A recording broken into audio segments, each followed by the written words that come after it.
Glad you can make a survivor. Listen up, because we don't have much time, so I'm going to keep this short.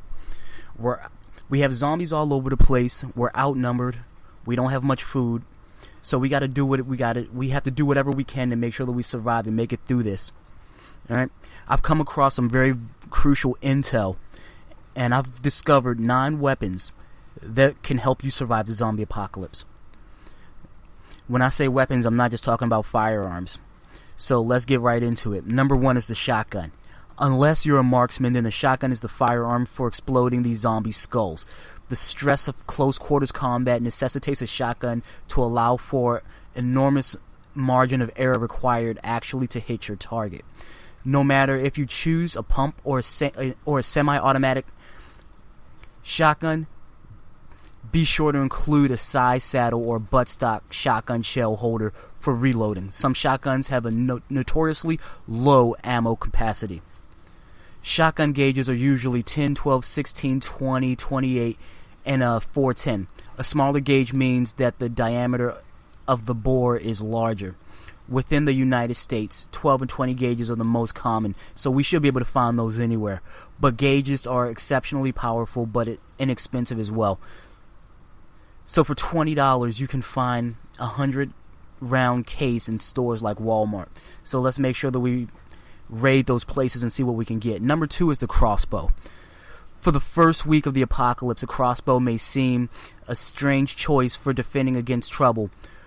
Wait until you run out of shotgun shells. The crossbow is an accurate weapon and is the perfect option when silent kills are required. In this zombie apocalypse, stealth kills, not just weapons. They are far easier to master than the traditional bow, and are a sustainable option for the zombie apocalypse. If you have watched shows like The Walking Dead, then you have seen Daryl use his crossbow to kill a lot of zombies. However, using crossbows require a lot of strength and precision from its user. It is also a single fire weapon that has a very slow reload time. Overall, crossbows are a great weapon if you are firing from a position at your advantage, such as a rooftop or a window. Number 3 is the axe. The axe is one of the oldest human-made weapons. It can be used for chopping firewood or for combat, so it's a multi-purpose tool. The axe weight can be both an advantage and a disadvantage to its wielder. When used with a correct amount of force, an axe can break down most body parts and barricades. However, a misplaced blow can leave you defenseless, as you cannot easily stop or change your swing. It is recommended that you always keep a lightweight axe for backup. Most axes have their handles made of wood, while the heads are made of steel. For the zombie apocalypse, the best type of axe to use are any of the pickaxe, fire axe, or brush axe. 4 is the baseball bat. Another melee weapon you can use in the post-apocalyptic scenario is the baseball bat. You most likely already have one at home. Bats are readily available for purchase. They're cheap and they're easy to carry. You may think that using a baseball bat as a weapon is merely swinging it at a zombie. However, you must consider what your bat is made of and its intended use for a long-term weapon. Baseball bats can be made of wood, aluminum, or propylene. Wooden bats are the most traditional, but are the easiest to break in just a short period of time. Aluminum bats are lighter and a bit more sturdy than the wooden ones. However, you may start seeing dents after continuous use, and they also give off uncomfortable vibrations after every hit. The most recommended among these 3 are the propylene because of its durability. You may have seen some people spike their bats to cause more damage to the enemy. However, it is not recommended to spike your bats. Adding nails may cause to bend or weaken the wood. Also, these nails may cause zombie blood or brain splatter everywhere, which further exposes you to infection. So we gotta be smart about it out here. A baseball bat is an excellent post-apocalyptic weapon if you use it correctly. One strike to the skull or the spine of the zombie is enough to decapitate it. However, it requires a significant amount of upper body strength, especially if you choose to carry the lighter type. Number 5 is a katana. The Japanese samurai used a katana as their primary weapon. Its curved blade is specifically made to make clean cuts through its target. To use the katana properly, one must be confident and relaxed. A combination of the right technique and strength should be used to decapitate an enemy successfully.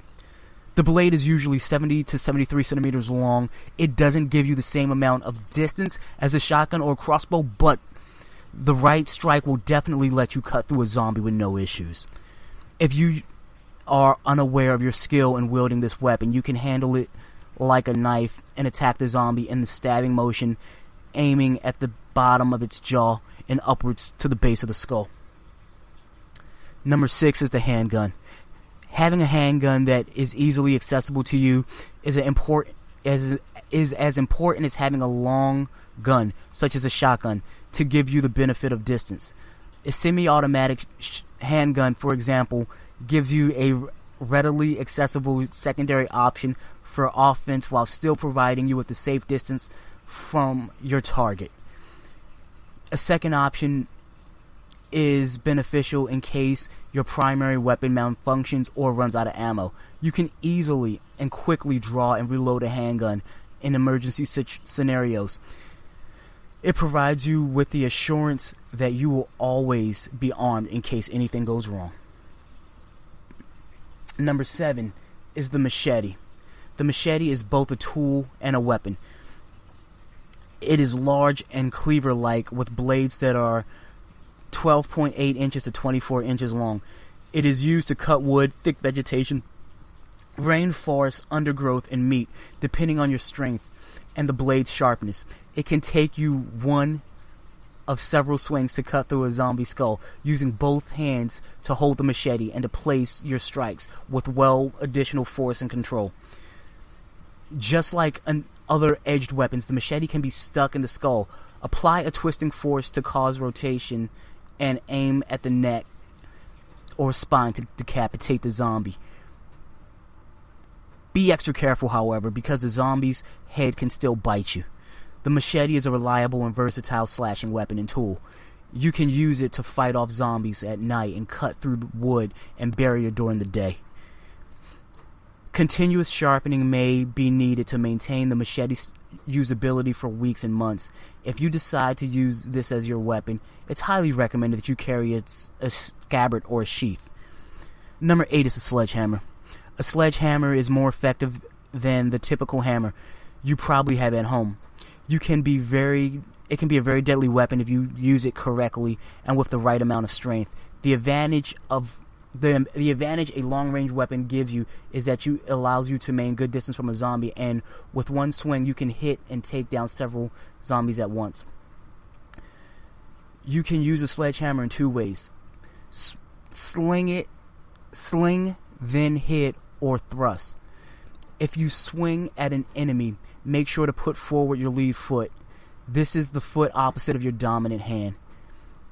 Maintain a strong and sturdy core base, then swing the weapon all the way back and smash it on the head or the neck of the zombie.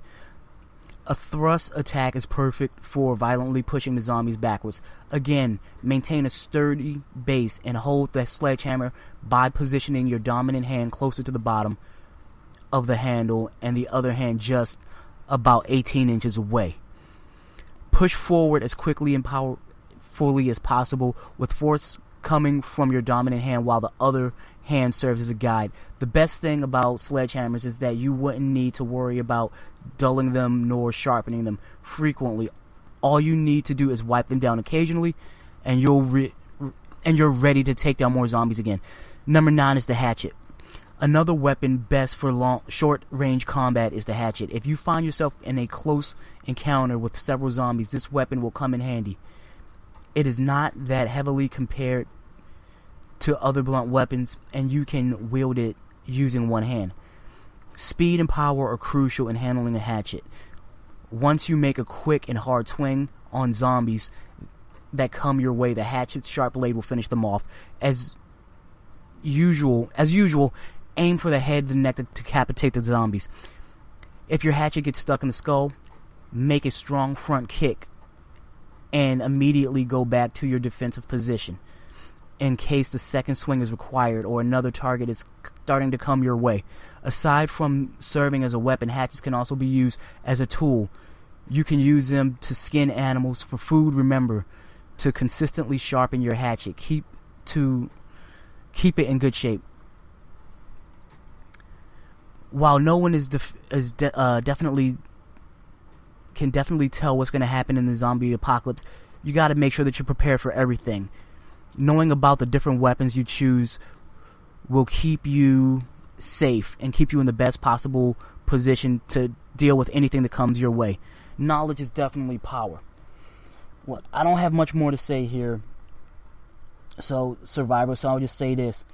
If this information is valuable and can help you survive, and you want me to relay more intel, make sure you hit that follow button on your device to track my unit's location. Alright, we got to get out of here. Stay safe and keep your head down. This is Brody, signing out.